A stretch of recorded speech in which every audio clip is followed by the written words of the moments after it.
ડીસા તાલુકાના ઝીરડા ગામના કેદારનગર અને કૃષ્ણનગર વિસ્તારમાં છેલ્લા 1.5 મહિનાથી પાણીની તીવ્ર અછત સર્જાતા મહિલાઓને કાળઝાળ ગરમીમાં 1.5 કિલોમીટર સુધી ભટકવાની નોબત આવી છે અને વહેલી તકે ઉકેલ નહીં આવે તો ગ્રામજનોએ પંચાયતને તાળાબંધી કરવાની ઉગ્ર ચીમકી ઉચ્ચારી છે।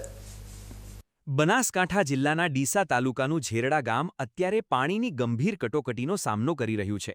ખાસ કરીને ગામના કેદારનગર અને કૃષ્ણાનગર વિસ્તારની સ્થિતિ દયનીય બની ગઈ છે, જ્યાં છેલ્લા 1.5 મહિનાથી પીવાનું પાણી ન મળતા લોકોમાં ભારે રોષ જોવા મળી રહ્યો છે।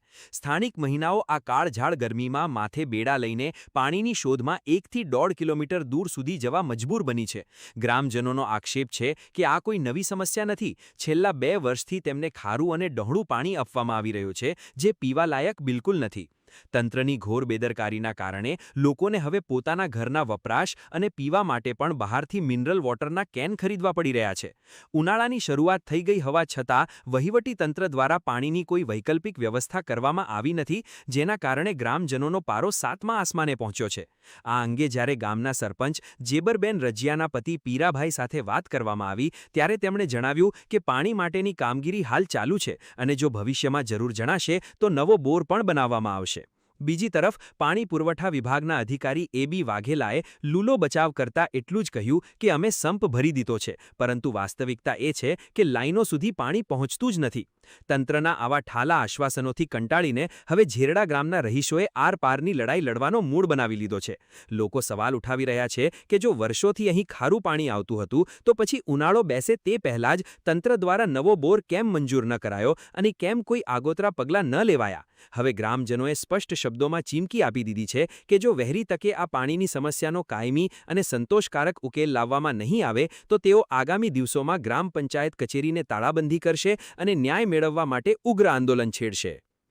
ઝેરડા ગામમાં છેલ્લા 3 મહિનાથી પાણીની બહુ તકલીફ છે। બરોબર, પાણી પહેલાં ચાલુ કરે, એક દિવસ આવે ને એક દિવસ ના આવે, એમાં પાછું કંઈક પાઇપ ફૂટી જાય તો એમાં પાછી તકલીફ થાય। પાણીનું ટેન્કર ગામમાં મૂકે પણ એ કેવું એક દિવસ આવે ને એક દિવસ ના આવે। પાણીની તકલીફ એટલી બધી છે કે જેની કોઈ સીમા નથી એમ। અને ઉનાળાનો સમય છે, ઉનાળાના સમયમાં પાણી જોઈએ, પાણી વગર કરે શું? નાના નાના છોકરાઓવાળા ઘર હોય છે, એમને તકલીફ પડે ઘણી। બરોબર, આ બધી તકલીફો છે અમારે પાણી। હા, મારું નામ ખેમચંદ મગારામ ખત્રી, ઝેરડા। હા। ઝેરડા ગામની આ વિકટ પરિસ્થિતિને કારણે સમગ્ર પંડતમાં વહીવટી તંત્ર સામે ભારે નારાજગી વ્યાપી ગઈ છે। ચોખ્ખું પાણી મેળવવું એ નાગરિકોનો મૂળભૂત અધિકાર હોવા છતાં અહીંના લોકોને ટીપું પાણી મેળવવા માટે પણ કલાકો સુધી રજળપાટ કરવો પડી રહ્યો છે। રોજબરોજની આ હાડમાળીથી કંટાળેલા સ્થાનિક પુરુષો અને મહિલાઓ હવે રસ્તા પર ઉતરી આવ્યા છે। તંત્રના અધિકારીઓ માત્ર કાગળ પર વાતો કરે છે, પરંતુ જમીની હકીકત એ છે કે લોકો તરસ્યા મરી રહ્યા છે। જો આગામી સમયમાં કોઈ નક્કર પગલાં નહીં ભરાય તો આ આક્રોશ ગમે ત્યારે મોટું આંદોલનનું સ્વરૂપ ધારણ કરી શકે છે। અમારા ઝેરડા ગામમાં સખત પાણીનો ત્રાસ, જેમ કે આજની તારીખની દવા લેવી તો દવા માટે પણ પાણી અમને મળે તેમ નથી।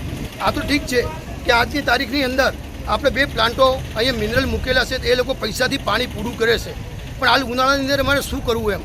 અમારા બૈરા અને અમારા છોકરા આજે કેટલા તરસે છે, જેની તમે સખત રૂબરૂ જઈ અને તમે મુલાકાત કરો કે આ વાત સાચી છે કે ખોટી છે। પંચાયતને અમે તાળા મારશું, અમે પંચાયતની સામે મરનાનો ઢોલ વગડાવશું। આખું પબ્લિક સખત ઝેરડા ગામથી 10,000 પબ્લિક અમારી એક જ થઈ ઊભી છે હાલની અંદર, અને પબ્લિક છેલ્લી હદે ચાલી રહી છે કે ના છૂટકે। અમારે ડીડીઓમાં જવું તો છૂટ, ડીડીઓમાં જવું હોય તો છૂટ, ગાંધીનગર જવું હોય તો પણ છૂટ। અમે બધી જ રીતે ટોટલ ગામ સંમત છે અને જે તે કરવું હોય આખું ગામ અમે આંદોલન કરવા તૈયાર, અને આખા ગામમાં મરનાનો ઢોલ વગડાવી અને અમે રેલી કાઢશું આખા ગામની અંદર। જેનું અમને આ સખત અમને 2 થી 2.5 મહિનાથી આ પ્રોબ્લેમ સખત ચાલી રહ્યો, અને જે 2.5 મહિનાથી નહીં પણ છેલ્લા 2 વર્ષથી તો ખારું ઝેર પાણી આવે છે કે જે પીવા લાયક નથી, અને ડોળું બિલકુલ ડોળું, છતાં બી અધિકારીઓ જે લાગતા વળગતા હોય એની લેબોરેટરી કરાવો। અમે ખોટા હોય તો તમે અમને અંદર પૂરી દો, અમે બધા જેલમાં જવા પણ તૈયાર છો। ના છૂટકે જેલમાં જવાની તૈયારી ઉપર અમારે આંદોલન કરવું પડશે। સરકારશ્રી અમને કોઈ પગલાં નહીં આપે તો અમે 3 દિવસ સુધી રાહ જોઈએ, પણ 3 દિવસમાં અમને કોઈ પગલાં લેવામાં નહીં આવે તો અમે મરનાનો ઢોલ ગાંધીનગર સુધી વગડાવશું તો અમે વગડાવશું। બધી જ અમારી ફૂલ ઝેરડા ગામની તૈયારી છે, 10,000 પબ્લિક અમારી તૈયારીમાં જ ઊભી છે, અને ના છૂટકે અમારે પંચાયતને પણ તાળા મારવા પડશે। પંચાયતે તાળા અમે આજે જ મારવાના છીએ બધા, એટલા પબ્લિક અમારી હેરાન થઈ ગઈ છે, પરેશાન થઈ ગઈ છે, ગળે ફાંસો આવી ગયો છે। હવે પબ્લિક કોઈ સહન કરે તેમ નથી। જે તે કરવું હશે એ અમે ગાંધીનગર સુધી કરવા અમારી તૈયારીઓ, જે તે લાગતા વળગતા અધિકારીઓ તાત્કાલિક અમને નિર્ણય આપે. ના છૂટકે અમારે આ ઈરાદો અપનાવવો પડશે.